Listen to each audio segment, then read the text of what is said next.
white person from the other. I mean, Jane looked like Judy, looked like Mary. You know, I'm thinking, okay, all white people look alike. Okay, so this, you know, I don't know what that's all about, but this is what I experienced while I was there.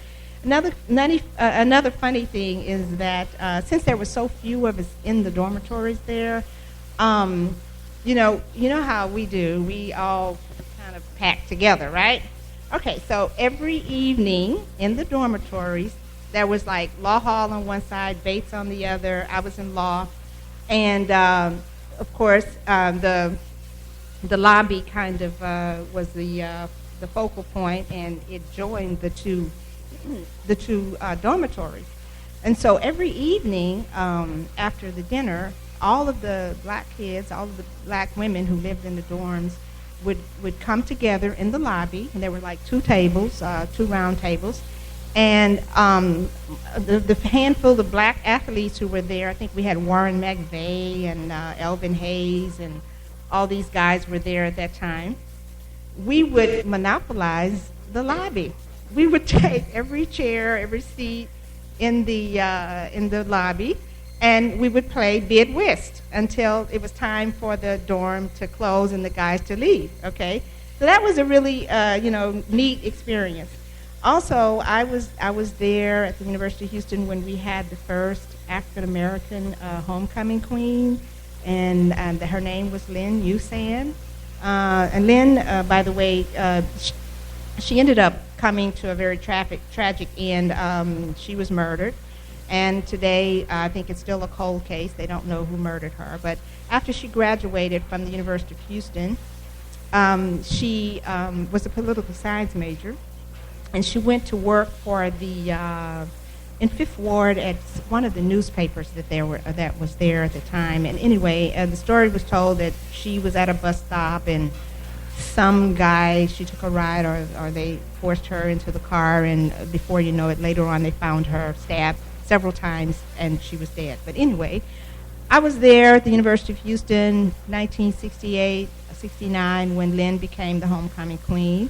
I was there when we had an organization called COBRA, the Committee on Better Race Relations, which eventually became ABLE, African Americans for Black Liberation. I was there when at the University of Houston, 1967, when they had the TSU riots, TSU 5, TSU riots. So what I'm trying to tell you is that my experience as a female African American, it kind of prepared me for what to experience. I mean, how to be and how to counter some of the discrimination that I did receive as a Muslim. Okay, Sister Sakinah. So you have me on the edge of my seat. I just want to say that first of all. But I don't want you to give them the whole story yet. I want you to just give them a trailer. And I think it's really important that she's already brought up issues of segregation. She's brought up issues of racism.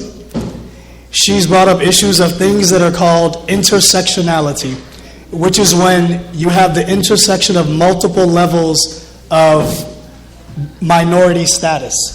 So she talked about being a woman, being a Muslim, and being a black woman at that. I think you called it a triple minority, right?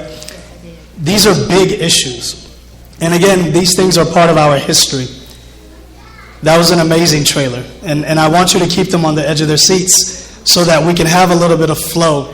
And I want to see how those themes that you've already brought up will feed into the thoughts of these brothers, and then bounce back to you with some of the questions that we've had from some of our brothers and sisters. Barakallahu feek. Shall I turn the mic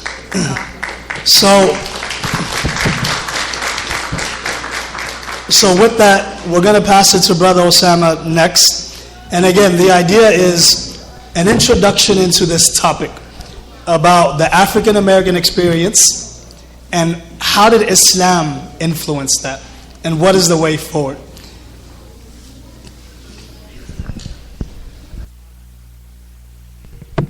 Bismillah. Assalamu alaikum.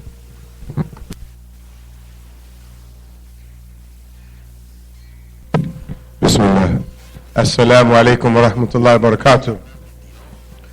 barakatuh. To kind of camel back, because we're Muslim, so we camel back instead of piggyback, off of Imam Khalis's theme about the circles and talking about the fringe. There's a really interesting book called Islam, A View from the Edge. And essentially this book is arguing that much of the creative force of Islam and much of the critical historical input of Islam is actually happening at the fringe of the Muslim community and not so much at the core of the Muslim community as is often assumed. And obviously, you know, from the language of the nation talking about the wilderness of North America and talking about people being in this very uncharted territory that is where we find ourselves, Islam in America looked at against the geographical centrality of Islam in the Muslim majority lands, we're very much at the fringe geographically. And then thinking about also orthodoxy and how the historical orthodoxy of Islam was understood, and then how we as a people have come to Islam. Also our path to Islam has been at the fringe, as it were. That it was not necessarily a pristine creed that was the path through which we came to Islam, but it was very much this process of trying to reconcile some of those intersectionalities that were referred to against the religious tradition and through the spirit of black protest religion. And I think that the other really profound intersection when we talk about our history and talk about particularly these ideas of discrimination, and it's interesting how quickly the conversation goes to Islamophobia, because that critical phase of the civil rights movement just so happens to coincide with the policies that enable Muslims to begin immigrating to America en masse from Muslim majority countries. So there's a lot happening in that period. But I think the really important part to say that I think Muslims are just not being honest enough about is that Islamophobia, while it might be new in and of the fact that it's specific to Muslims, is just the newest articulation of white hate, of white supremacy, of white otherization, of white predatory ideas and language and thoughts toward people of color or any other.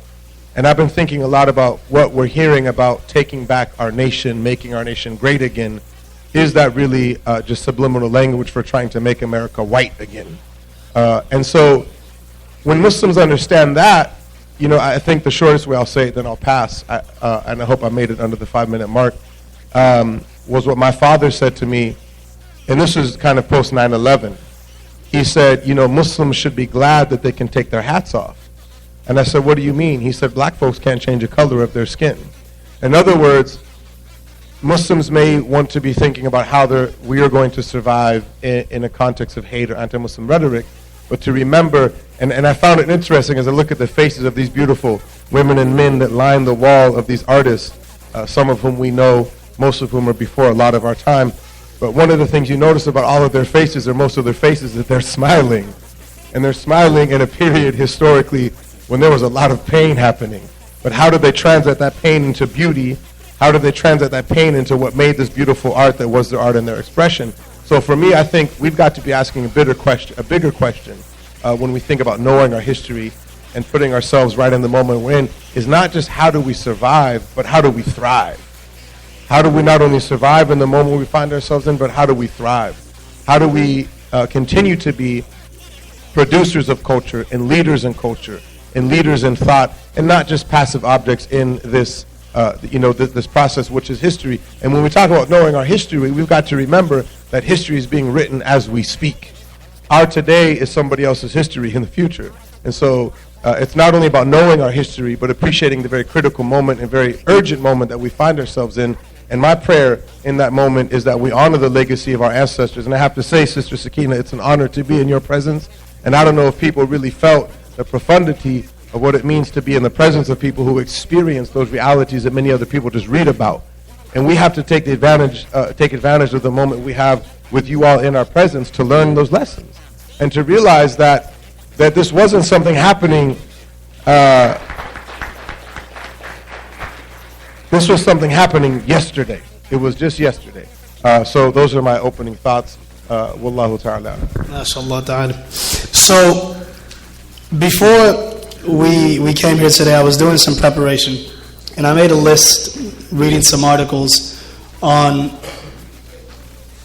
what is the benefit of history. Why is history relevant? Why is it important? And I think Brother Usama touched on each one of the things that I have written here. Number one, it helps you understand society. Your history helps you understand the society that you're living in. We heard that. Your history helps you understand change and the changes that are coming right at you.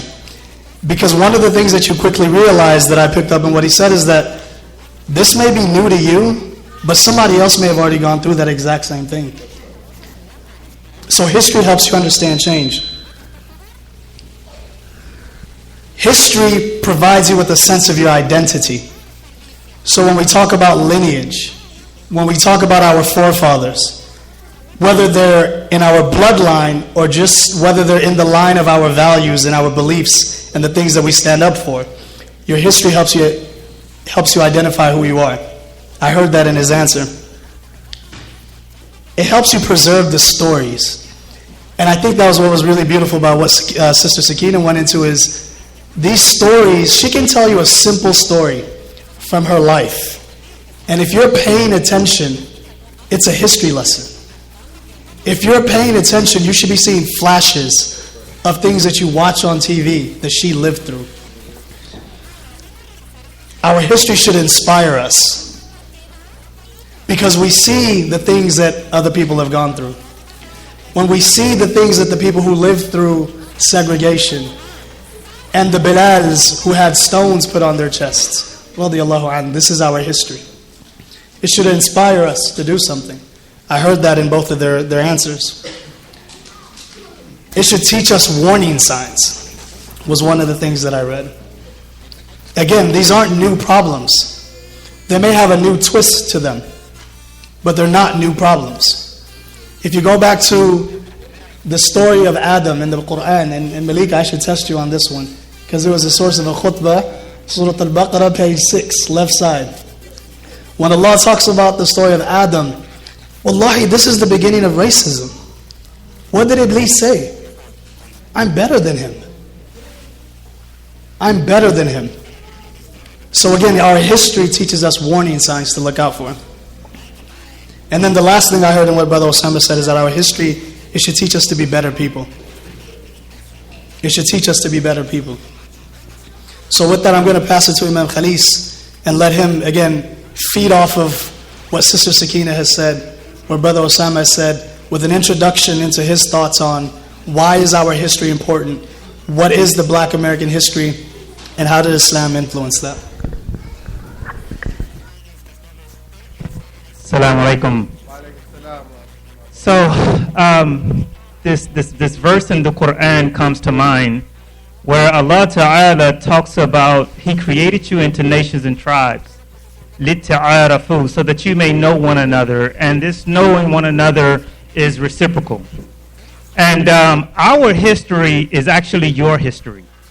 So I'm sure we're not going to get a detailed history lesson here tonight, but I can give you some examples of Marcus Garvey, the Honorable Marcus Garvey, right? And the Honorable Elijah Muhammad. Yes, I said honorable. I deliberately said that. We can have that conversation later. But if you think about their history and their legacy, they also had influences, connections, and relationships with people from the Indian subcontinent. So when we think about